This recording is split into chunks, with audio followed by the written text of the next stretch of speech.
एक छोटे से गांव के बिल्कुल किनारे मिट्टी की दीवारों वाला एक छोटा सा घर था।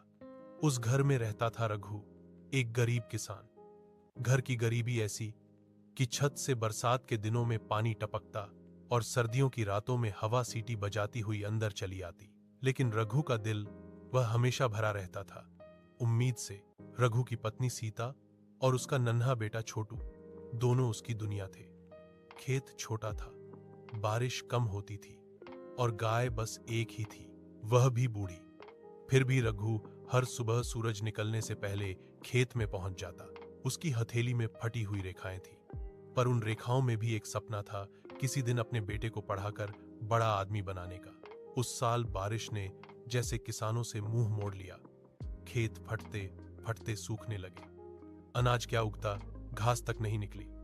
गांव के कई किसान शहर चले गए, पर रघु बोला, धरती मां ने मुझे कभी खाली नहीं लौटाया, इस बार भी नहीं लौटाएगी।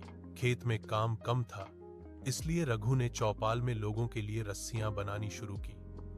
रातों में देर तक लालटेन की फीकी रोशनी में हाथ चलते रहते। सीता उसके बगल में बैठकर बोली, इतनी मेहनत करते हो रघु, थक नहीं जाते?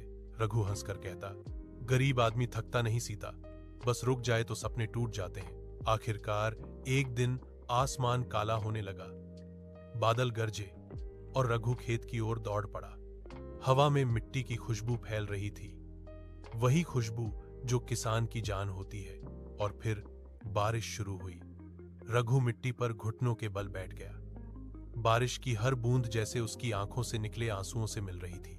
कुछ ही हफ्तों में उसके खेत में हरी फसल लहराने लगी। बाजरे के छोटे छोटे पौधे जैसे उसके दुखों को ढांढस दे रहे हों। गांव के लोग कहने लगे, रघु के खेत